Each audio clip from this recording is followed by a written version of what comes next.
A lot of times what keeps us from being able to change our behavior, to make good repairs, to apologize, or to accept accountability and responsibility for what we've done is something called shame.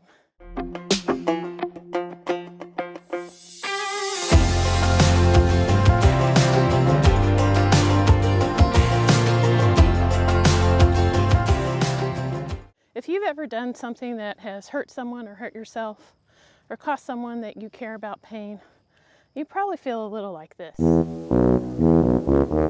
Maybe you find that even though you feel so incredibly bad about what happened, about what you did, your part in it, you can't seem to apologize. You can't seem to make a repair.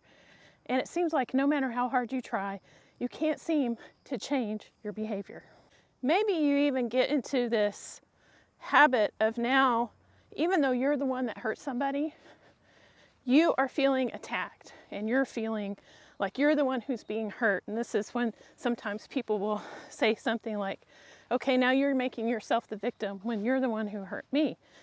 And it can cause us to get into these really unhealthy loops and cycles in our relationships. A lot of times what keeps us from being able to change our behavior, to make good repairs, to apologize, or to accept accountability and responsibility for what we've done is something called shame. Shame can overwhelm us. It can cause us to want to run away from our responsibilities. It can cause us to lash out at others when we know we've hurt them. Oftentimes, this lashing out can feel like it's something you can't control.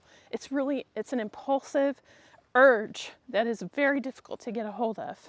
And because of that, maybe somewhere along the way, someone has convinced you that there's something inherently wrong with you, that you're selfish and that you're a narcissist.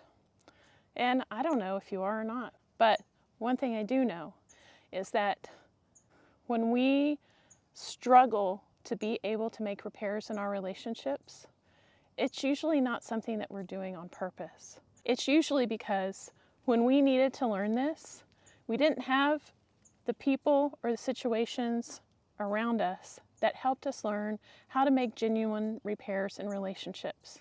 And to be frank, a lot of the people that we see here have no idea what I mean when I say making a repair in a relationship. And it's not because they're stupid. It's just because no one's ever taught them how. It hasn't been something, no one did it with them. Maybe their parents didn't ever do it with them. I don't know, I grew up in a time where parents didn't apologize to their kids when they made mistakes. That was a really rare kind of thing, at least where I was at. And maybe it's different where you were, but so I grew up thinking, well, adults need to be perfect.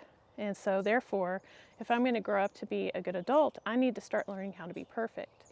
And when you have to be perfect, you can't admit to doing wrong, even though you still feel it and you feel the effects of it, and it causes you a tremendous amount of pain.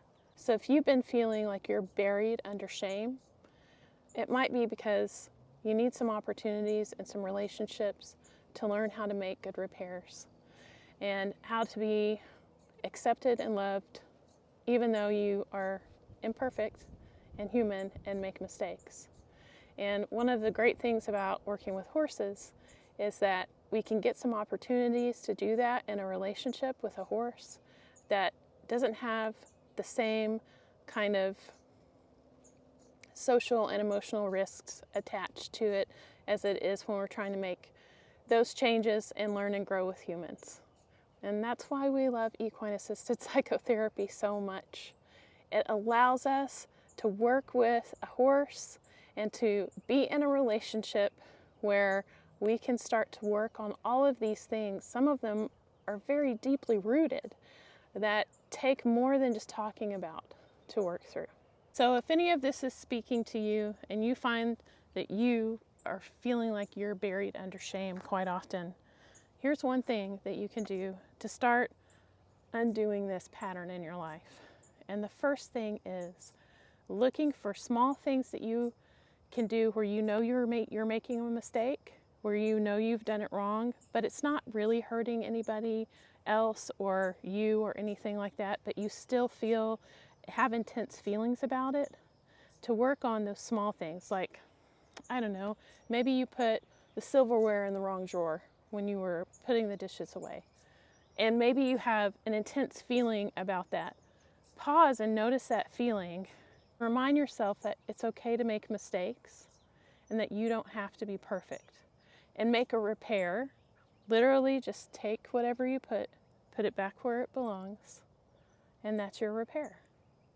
Something small like that can help you start to untangle all of this. And of course, if you need help untangling a lot of this, we're available. So give us a call.